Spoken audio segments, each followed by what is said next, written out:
नमस्ते मेरे प्यारे भाई बहनों। आज आप सभी को मैं दिखाने जा रहा हूँ अपना एक प्रोजेक्ट जिसका नाम दिया है मैंने मैजिक बोर्ड ऑफ मैथमेटिक्स। इसका नाम मैंने इसलिए मैजिक बोर्ड ऑफ मैथमेटिक्स दिया है क्योंकि इसमें बहुत सारे लर्निंग आउटकम हैं जिसे हम सरल और मैजिक के माध्यम से सीख सकते हैं। जैसा कि हम इसे ओपन करते हैं तो ये एक फाइल की तरह दिखता है, लेकिन ये बहुत ही अच्छा लर्निंग आउटकम वाला प्रोजेक्ट बन सकता है। सबसे पहले तो हम इसमें इतनी सारी गणनाएं कर सकते हैं, यानी इतना सारा सीखने के परिणाम लर्निंग आउटकम सीख सकते हैं। इसके बाद इसमें क्या क्या बनाने में सामग्री लगा है वो यहाँ पे लिस्ट तैयार किया गया है। तो चलिए शुरू करते हैं। जैसा कि यहाँ पे 1 से 100 तक चार्ट बनाया गया है गिनती का। तो सबसे पहले हम इसमें सिखाएंगे कि प्राकृतिक संख्या किसे कहते हैं। तो जितनी भी संख्याएं दिख रही हैं वो प्राकृतिक संख्या है। इसे हम ऐसे समझ सकते हैं कि हम किसी बच्चे को बोल सकते हैं कि ये जितनी भी संख्या तुम्हें दिख रही हैं, इससे आगे भी हो सकती हैं, वो सभी गिनती की संख्याओं को ही प्राकृतिक संख्या कहते हैं। और वहीं पे हमें बताना हो कि बच्चे आप लोग तो समझ गए कि प्राकृतिक संख्या किसे कहते हैं, और बताइए कि पूर्ण संख्या किसे कहते हैं। तो उसे समझाने के लिए सबसे सरल उपाय है कि उसी में अगर हम शून्य को ऐड कर देते हैं, जोड़ देते हैं, तो वो संख्या आपका पूर्ण संख्या कहलाती है, जिसे मैं इस वीडियो के माध्यम से दिखा रहा। उसके बाद हम इसमें ये दिखा सकते हैं कि सम संख्या और विषम संख्या किसे कहते हैं। जैसे कि ये जितनी भी संख्याएं दिख रही हैं इसे सम संख्या कहते हैं, जो कि इसका डेफिनेशन यहाँ पे दिया गया है। और वहीं पे इस चार्ट को हम जब एक ऊपर कर देंगे तो ये जितनी भी संख्याएं दिख रही हैं ये विषम संख्याएं की श्रेणी में आती हैं। यहाँ पे इसका डेफिनेशन लिखा हुआ। चलिए, तो उसके बाद हम सीखते हैं इसमें अवरोही क्रम और आरोही क्रम किसे कहते हैं। मान लीजिए बच्चा जिज्ञासावश इसे कहीं भी रख देता है, तो हम इसे सिखा सकते हैं कि ये जो जब ऊपर की ओर जा रही है तो ये बढ़ते क्रम की ओर जा रही है, तो इसे हम लोग आरोही क्रम असेंडिंग ऑर्डर कहेंगे। और वही जब ये नीचे की ओर आ रही है तो हम इसे घटते क्रम डिसेंडिंग ऑर्डर यानी अवरोही क्रम कहेंगे। इस मैजिक बोर्ड की सबसे खास चीज है कि इसमें हम जोड़ घटाव भी सीख सकते हैं। मान लीजिए बच्चा जिज्ञासावश इसे 55 पे रख दिया और बोला कि ऐसे करने से क्या होगा, तो हम इस बच्चे के बोलेंगे कि मान लो बच्चा कि 55 में 10 जोड़ देंगे तो क्या आएगा। तो बच्चा बोलेगा कि 65 आएगा। तो हमें ये नहीं बोलना है कि हाँ तुम सही बोल रहे हो, बल्कि हमें उस बच्चे को बोलना है कि अच्छा तो देख लो उठा के। तो बच्चा क्या करेगा, उठा के देखेगा जिज्ञासावश, तो उसका सच में 65 ही आंसर आएगा, जिससे वो प्रसन्न हो जाएगा और पढ़ने के प्रति इच्छुक रहेगा। उसके बाद अगर हम कह दिए कि 55 में से 10 घटा देंगे तो क्या आएगा, तो बच्चा कहेगा 45 आएगा। तो हम कहेंगे उठा के देखो, तो उठा के देखेगा तो सच में 45 ही आएगा।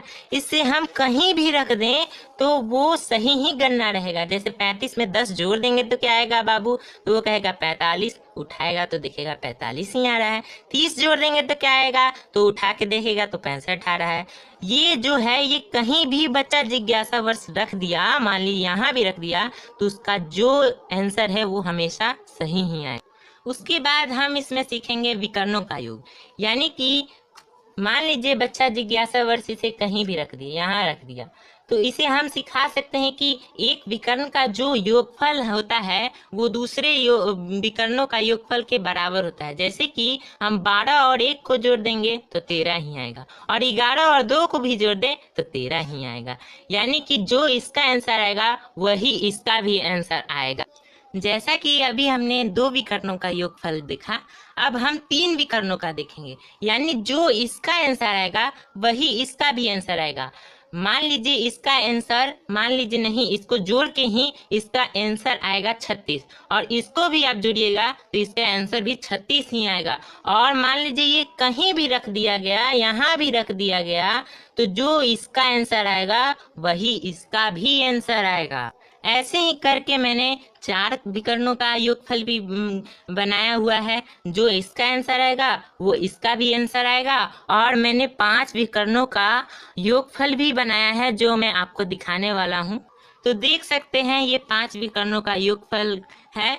जो इसका आंसर आएगा वही इसका आंसर आएगा। अगर हम इसे एक एक बार घसका देंगे तो ये दूसरी संख्या में परिवर्तित हो जाएगी और जो इसका आंसर आएगा वही इसका आंसर आएगा। उसी प्रकार 6 विकर्णों का योगफल भी है, इसे भी आप समझ सकते हैं और इसे भी हम एक तरफ घसका दें तो नई संख्या बदल जाती है। उसके बाद है ये 7 विकर्णों का योग। इसके आगे मैंने नहीं बनाया है लेकिन इसके आगे भी बन सकता है। लेकिन ये मत समझिएगा कि ये सिर्फ प्राइमरी लेवल के बच्चों के लिए ही बना हुआ है। ये मिडिल क्लास या उससे हायर सेकेंडरी स्कूल में भी बच्चे लोग इससे पढ़ सकते हैं, क्योंकि ये जितना बड़ा योगफल है इसका, मुझे नहीं लगता है कि तुरंत बच्चा जोड़ लेगा। इसलिए जो इसका आंसर आएगा वही इसका आंसर आएगा। इसके बाद मैंने विकर्णों का योग नहीं बनाया है, तो चलिए अगले पॉइंट की तरफ चलते हैं।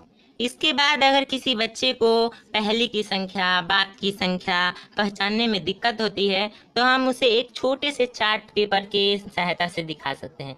जैसे हम पूछ सकते हैं, बाबू बताओ 35 के पहले क्या आता है। तो बच्चा अगर कंफ्यूज होके भी बोलेगा कि मान लीजिए 34 आता है, तो हम इसे नहीं बोलेंगे कि सही है। वो उठा के देखेगा तो सच में 34 ही आया रहेगा, तो वो खुश हो जाएगा और ऐसे उसको पढ़ने में रुचि बढ़ सकती है।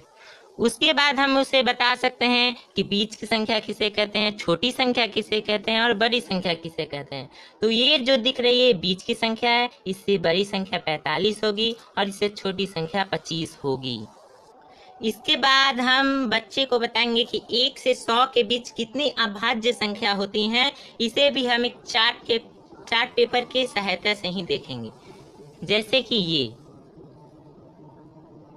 ये जितनी भी संख्याएं आप लोग को अभी दिख रही हैं, ये सभी अभाज्य संख्याएं हैं, यानी प्राइम नंबर। 1 से 100 के बीच 25 अभाज्य संख्या यानी प्राइम नंबर होती हैं। उसके बाद ये जो प्रैक्टिस क्वेश्चन है, ये अंतिम मैंने बनाया है। अंतिम में अभ्यास प्रश्न है वर्ग और घन का, यानी कि ये प्रश्न जो है अभ्यास वाला प्रश्न, ये कक्षा 8वीं से ऊपर के बच्चों के लिए है। यानी कक्षा 8वीं के बच्चे भी इसे कर सकते हैं या उससे नीचे भी बच्चे कर सकते हैं।